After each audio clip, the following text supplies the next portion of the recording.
জুলাইয়ের birthday treat কি তাহলে অক্টোবরেই পেয়ে গেলাম? এ কী করে সম্ভব? আর কেই বা দিল আমাদেরকে ট্রিট? তাহলে চলেন আপনাদের সাথে ব্লগটা শুরু করা যাক। তো এটা হচ্ছে প্রায় মাসখানেক আগের ভিডিও। তো ওই দিন হচ্ছে আমরা তিনজনে মিলে রেইনড্রপ চলে যাই। আসলে এখানকার একজন আমাদেরকে ট্রিট দেবে। তো কে দিবে সেটাই হচ্ছে দেখার বিষয়। আর ট্রিট কে দিল এটা আসলে দেখার বিষয় না, বিষয়টা হচ্ছে যে ট্রিট পাচ্ছি এইটাই। বেশ অনেক দিন পর হচ্ছে কেউ আমাদেরকে এভাবে ট্রিট দিচ্ছে। আর ট্রিট পেতে কারই না ভালো লাগে বলেন, আর যদি হয় সেটা বার্থডে ট্রিট। কি আপনাদেরও কি তাই মনে হচ্ছে যে এদের মধ্যে কেউ একজন আমাকে বার্থডে ট্রিট দিছে? যদি আপনাদেরও এরকমই মনে হয়ে থাকে যে এদের মধ্যে কেউ একজন আমাকে বার্থডে ট্রিট দিছে, তাহলে চলেন আপনাদের ভুল ধারণাটা এখনই ভেঙে দেওয়া যাক।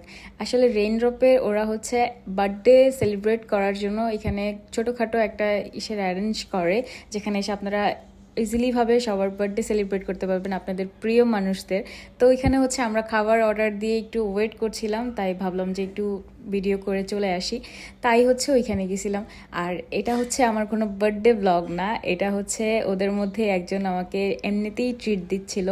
তো এর জন্য আমরা রেইনড্রপে চলে যাই। আর ওই দিন ছিল বৃষ্টির একটা মৌসুম, মানে অঝোরে বৃষ্টি হচ্ছিল, আর বাইরের ওয়েদারটা মাশাল্লাহ বলার বাইরে। যদিও এমন ওয়েদারে খিচুড়ি আর বেগুন ভাজা ঘরে বসে খেতে খুবই ভালো লাগে, কিন্তু তারপরও মাঝে মাঝে এরকম ওয়েদারে একটু বের হওয়া উচিত। আর সাথে যদি থাকে এরকম সুন্দরী দুইটা ছোট বোন, তাহলে তার কোনো কথাই নেই, একদম চোখ বন্ধ করেই বের হওয়া যায়।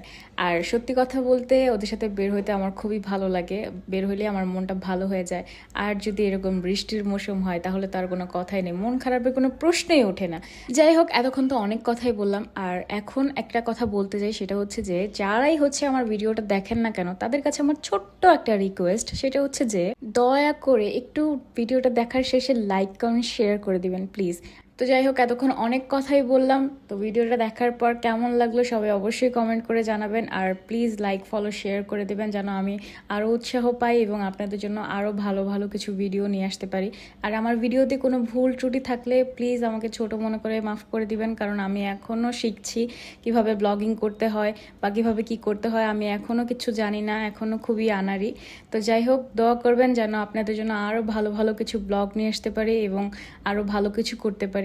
তো সবাই ভালো থাকবেন, সুস্থ থাকবেন এবং আমার জন্য দোয়া করবেন। তো আজকের ব্লগটা এই পর্যন্তই। আল্লাহ হাফেজ।